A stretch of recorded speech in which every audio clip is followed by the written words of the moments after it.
Hello guys, welcome back to my YouTube channel SKM study. अभी आप success में हूँ आपका एजुकेटर शिवम मिश्रा। सबसे पहले मैं आपको बता दूं, ये जो है ये आपका सेट वन है। जी हाँ, सेट वन 2022 में जो एग्ज़ाम हुआ था उसका सेट वन है। यदि आप पिछले 5 साल के पेपर भी तैयार कर लेंगे ना, तो आप ट्वेल्थ बायोलॉजी में 70 आराम से स्कोर कर लेंगे। ये जो 65 प्लस रहेगा ये आपको आराम से मिल जाएगा, यदि आप पिछले 5 साल के पेपर को तैयार कर लेते हैं। तो ये अब मैं आपको ये पेपर भी तैयार करवाऊंगा, नोट्स भी, इंपॉर्टेंट हेडिंग भी, सारी चीज़ मैं आपको दिलाऊंगा, बिल्कुल टेंशन ना लें। इसका पीडीएफ आप डाउनलोड कर सकते हैं कहाँ पे, चलिए हम बता दें आपको। सबसे पहले यहाँ पे तो इसका पीडीएफ आप डाउनलोड कर सकते हैं हमारे टेलीग्राम चैनल एसकेएम स्टडी। जी हाँ, टेलीग्राम चैनल का नाम क्या है? एसकेएम स्टडी से आप डाउनलोड कर सकते हैं। STUDY एसकेएम स्टडी से डाउनलोड कर सकते हैं, या फिर गूगल पे सर्च कर सकते हैं। क्या सर्च कर सकते हैं? एसकेएम स्टडी क्लासेस, skmstudyclasses.com आप गूगल पे सर्च करके आप पीडीएफ सारे डाउनलोड कर सकते हैं। साथ ही साथ वीडियो को लाइक कर दीजिए। चैनल को सब्सक्राइब नहीं किया तो प्लीज़ चैनल को क्या कर देंगे, सब्सक्राइब कर देंगे। आपसे एक रिक्वेस्ट है कि चैनल को क्या कर दीजिए, सब्सक्राइब कर दीजिए। वीडियो लाइक टारगेट आज केवल 1000 लाइक टारगेट रखते हैं, और अपने दोस्तों के साथ वीडियोस को शेयर कर दीजिए। इसका पीडीएफ विथ सोल्यूशन आपको मिलेगा हमारे टेलीग्राम चैनल एसकेएम स्टडी। फिर से मैं आपको रिपीट कर दे रहा हूँ, टेलीग्राम चैनल एसकेएम स्टडी मिलेगा। तो जाके टेलीग्राम चैनल एसकेएम स्टडी को अभी तुरंत आप लोग ज्वाइन कर लीजिए। क्लियर है? तो चलिए पेपर देख लेते हैं। ये सेट वन है। सेट वन में आप देखिए, मैं इसका पूरा सोल्यूशन करवाऊंगा, और जो इंपॉर्टेंट क्वेश्चन भी है ये, क्योंकि बार बार ये रिपीटेड प्रश्न आप देख सकते हैं। तो चलिए देख लेते हैं। सबसे पहले आपका पेपर कैसे बनेगा। तो आपको 3 घंटे 15 मिनट का क्या दिया जाएगा, टाइम दिया जाएगा। कितना दिया जाएगा? 3 घंटे 15 मिनट का आपको टाइम यहाँ पे दिया जाएगा। 3 घंटे 15 मिनट का टाइम रहेगा। 70 नंबर का क्या रहेगा, पूर्णांक रहेगा। और प्रारंभ के जो 15 मिनट रहेंगे वो आपको प्रश्न पत्र पढ़ने के लिए क्या रहेंगे, निर्धारित रहेंगे। सभी प्रश्न करना अनिवार्य रहेगा। आवश्यकता अनुसार अपने उत्तर की पुष्टि नामांकित चित्रों द्वारा आपको देना पड़ेगा। प्रत्येक प्रश्न के निर्धारित अंक उसके सम्मुख दिए गए हैं। तो सबसे पहले इन्होंने बहुविकल्पीय प्रश्न दिया है, एक एक करके सोल्यूशन देखेंगे, आप टेंशन मत लीजिएगा। सबसे पहले इन्होंने बहुविकल्पीय प्रश्न दिया है, और ये जो बहुविकल्पीय प्रश्न आपके 4 अंकों के आपके यूपी बोर्ड परीक्षा में पूछा जाएगा। कितने अंकों का पूछा जाएगा आपका? टोटल 4 अंकों का आपके यूपी बोर्ड परीक्षा में ये प्रश्न पूछा जाएगा। तो सबसे पहला प्रश्न इन्होंने पूछा कि निम्नलिखित में से कौन सा एक आभासी फल नहीं है?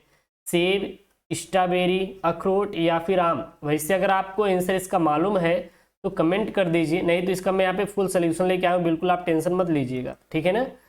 उसके बाद इन्होंने सेकंड पूछा है, प्रोटीन संश्लेषण के प्रारंभन हेतु प्रारंभ प्रकूट है AUG, UGA, UGA या फिर UAA। और सारे एक एक नंबर के हैं। अगला इन्होंने प्रश्न पूछा है, निम्नलिखित में से कौन सा एक जैव निम्नीकरण यानी कि जैव विघटित, जैव निम्नीकरण का मतलब होता है जैव विघटित प्रदूषक है? प्लास्टिक, एस्बेस्टस यानी कि एस्बेस्टॉस, वाहित मल या फिर ई कचरा। अगला इन्होंने प्रश्न पूछा कि घड़ियाल पुनर्वास केंद्र कुकरैल स्थित है, ये कहाँ पे स्थित है? ये तो हमारा पर्यावरण से प्रश्न बना कि नहीं। तो हर एक चैप्टर आपके लिए काफ़ी इंपॉर्टेंट होगा। जैसे इन्होंने बोला प्रयागराज, लखनऊ, वाराणसी, लखीमपुर खीरी। तो बहुत ही सिंपल सा है। मैं अभी आपको पूरा टिप्स भी बताऊंगा। उसके बाद मैं ये निश्चित उत्तरीय प्रश्न इन्होंने इस बार नया जोड़ा था यूपी बोर्ड ने, उसको मैं आपके सॉल्व करवाने वाला हूँ। फिर उसके बाद मैं आपको कल डेडिकेटेड वीडियो मिलेगा, फुल सोल्यूशन, लगभग 1 से 1.5 घंटे का ये वीडियो रहेगा। मैं आपको कुल 50 पेपर सेट सॉल्व कराऊंगा। अगर ये 50 पेपर सेट जिस दिन तैयार कर लीजिए ना, तो 65 प्लस आप ट्वेल्थ बायोलॉजी में स्कोर करेंगे, इसकी गारंटी हमारी है। टेपीटम कहाँ स्थित होता है, इसका कार्य क्या है? टेपीटम कहाँ स्थित होता है, इसका कार्य क्या है? 1 नंबर का है, मेंडल ने मटर के पौधे में कितने जोड़ी विपरीत लक्षणों का अध्ययन किया था? 1 नंबर का है। उसके बाद किस पैथोजन के कारण हाथी पांव यानी कि एलिफेंटेसिस रोग होता है? यह पैथोजन किस संघ से संबंधित है? 1 नंबर का है। RDNA में R क्या है? 1 नंबर का है। निकेत को परिभाषित कीजिए, आपका 1 नंबर का है। तो इतने आपको मैं पूरा आपको सॉल्व कराने वाला हूँ, ठीक है ना। 4 बहुविकल्पी प्लस 5 आपका निश्चित उत्तरीय प्रश्न। ये काफी इंपॉर्टेंट प्रश्न है। चैप्टर 1 से 16 तक जो भी आपका इंपॉर्टेंट है सारा का सारा यहाँ पे मैं आपको सॉल्व करवाने वाला हूँ। तो वीडियो को लाइक करिए, चैनल को सब्सक्राइब करिए। चलिए, सबसे पहला इन्होंने प्रश्न बोला है। पहला प्रश्न क्या बोला था कि निम्नलिखित में से कौन सा एक आभासी फल नहीं है? आभासी फल नहीं है। अब आप बात करेंगे सर ये आभासी फल क्या होता है, तो इसको मैं आपको पॉइंट टू पॉइंट करके समझाऊंगा आने वाले वीडियोज में, टेंशन मत लीजिएगा। एक आभासी फल नहीं है, सेब, स्ट्रॉबेरी, अखरोट। तो सेब, स्ट्रॉबेरी और अखरोट ये तीनों क्या हैं? आभासी फल होते हैं। क्या होते हैं? आभासी फल होते हैं। ये तीनों क्या है? आभासी फल नहीं है। तो आपका जो आम होता है यह आभासी फल नहीं है। जाहिर सी बात है, जब ये तीनों आपके आभासी फल हो गए तो आम क्या है? आभासी फल नहीं है। तो इसका उत्तर क्या हो जाएगा आपका? आम। आम क्या है? एक आभासी फल नहीं है। ये बात आपको समझ में आई कि नहीं? कमेंट कर दीजिए। अगर ये आपको प्रश्न समझ में आ गया तो आप कमेंट कर दीजिए यस सर समझ में आ गया। उसके बाद इन्होंने बोला प्रोटीन संश्लेषण के लिए प्रारंभन हेतु प्रारंभक प्रकूट है। इन्होंने देखिए यही प्रश्न पूछा है ना। क्या पूछा है इन्होंने प्रश्न? चलिए देख लेते हैं। यहाँ पे इन्होंने ये प्रश्न पूछा है यहाँ पे कि प्रोटीन संश्लेषण के प्रारंभ हेतु प्रारंभक कूटक कौन सा है इसमें से? AUG, UAG, UGA या फिर UAA? तो इसका आपको राइट आंसर इन्होंने बोला कि मेंशन कीजिए भैया। तो इसका राइट आंसर क्या हो जाएगा आपका? इसका राइट आंसर हो जाएगा AUG। AUG क्या है? ये प्रोटीन संश्लेषण के लिए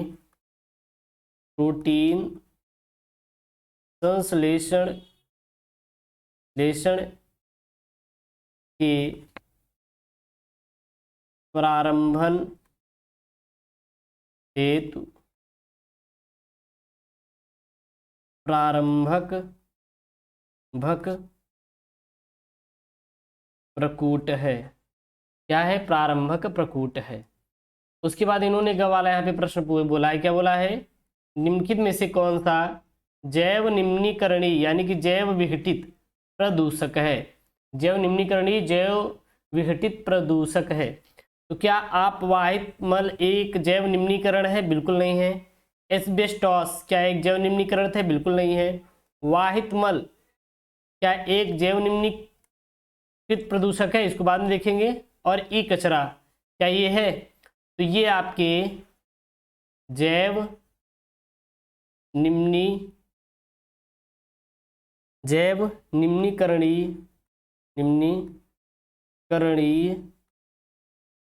प्रदूषक नहीं है। ये जैव निम्नीकरणीय प्रदूषक नहीं है। तो इसमें से राइट वाला क्या हो जाएगा आपका? वाहित मल। जो वाहित मल होता है ये क्या है आपका? जैव निम्नीकरणीय प्रदूषक है। उसके बाद यहाँ पे है घड़ियाल पुनर्वास केंद्र कुकरेल कहाँ स्थित है? घड़ियाल पुनर्वास केंद्र कुकरेल कहाँ स्थित है?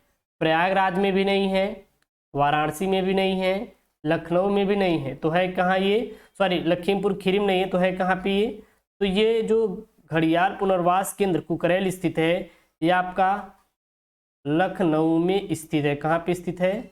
लखनऊ में स्थित है। उसके बाद इस बार आपके यूपी बोर्ड परीक्षा में कुछ अलग सा प्रश्न पूछा गया था, निश्चित उत्तरीय प्रश्न। जी हाँ, निश्चित उत्तरीय प्रश्न जो कि आपका बना हुआ था, तो ये भी अब पूछा जाएगा। तो ये बात का आप ध्यान दीजिएगा। प्रश्न इन्होंने क्या पूछा है? प्रश्न पूछा है दूसरा टेपेटम कहाँ स्थित होता है और इसका कार्य क्या है? टेपेटम कहाँ स्थित होता है और टेपेटम का कार्य क्या होता है? तो उत्तर लिखेंगे टेपेटम परागकोश की सबसे आंतरिक पर्व होती है, यानी सबसे अंदर वाली पर्व होती है। यह विकासशील परागकणों को पोषण प्रदान करती है या पोषण देती है। अब टेपेटम कहाँ स्थित होता है? टेपेटम परागकोश की सबसे आंतरिक परत में स्थित होती है या फिर यह सबसे आंतरिक पर्व होती है। इसका कार्य क्या होता है? तो टेपेटम का कार्य परागकणों को पोषण प्रदान करना होता है। टेपेटम की कोशिकाएं सघन जीव द्रव्य यानी साइटोप्लाज्म से भरी होती हैं और सामान्यतः एक से अधिक केंद्रकों से युक्त होती हैं। और इसमें एक से अधिक क्या पाए जाते हैं, केंद्रक पाए जाते हैं। उसके बाद इन्होंने प्रश्न पूछा है, प्रश्न क्या पूछा है, मेंडल ने मटर के पौधे में कितने जोड़ी विपरीत लक्षणों का अध्ययन किया। तो मेंडल ने मटर में कितने जोड़ी विपरीत लक्षणों का अध्ययन किया था, तो मेंडल ने अपने प्रयोग के लिए 7 जोड़ी विपर्यासी लक्षणों का चुनाव किया था। सबसे पहला क्या है, बीज का गोल रूप, बीज का गोल होना, बीज का रूप कैसा रहेगा, गोल अथवा झुर्रीदार। उसके बाद बीज पत्र का रंग पीला अथवा हरा। अब ये गोल क्या है, ये प्रभावी में गोल रहेगा, अप्रभावी में क्या रहेगा, अप्रभावी में आपका झुर्रीदार रहेगा, ये चीज याद रखना। उसके बाद बीज पत्र का रंग प्रभावी में आपका पीला रहेगा, अप्रभावी में क्या रहेगा, अप्रभावी में आपका हरा रहेगा। बीज चोल अथवा पुष्प का रंग आपका प्रभावी में लाल रहेगा और अप्रभावी में आपका क्या रहेगा, अप्रभावी में आपका हरा रहेगा। फली का रूप यानी कि पॉड, फली को क्या कहते हैं, पॉड का रूप प्रभावी में क्या रहेगा, फूला रहेगा, प्रभावी में क्या रहेगा, फूला रहेगा। और अप्रभावी में क्या रहेगा आपका, संकीर्णित रहेगा। अप्रभावी में क्या रहेगा, अप्रभावी में क्या रहेगा आपका, संकीर्णित रहेगा।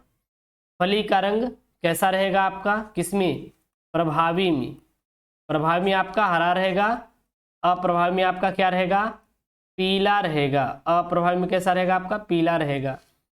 फूल का स्थान आपका प्रभावी में क्या रहेगा, प्रभावी में आपका कच्ची रहेगा और अप्रभावी में आपका क्या रहेगा, शीर्षस्थ यानी शीर्ष पर होगा। तने की लंबाई प्रभावी में लंबा रहेगा, अप्रभावी में आपका बौना रहेगा, अप्रभावी में क्या रहेगा, बौना रहेगा। उसके बाद इन्होंने एक प्रश्न बोला है, क्या बोला है, किस प्रयोजन के कारण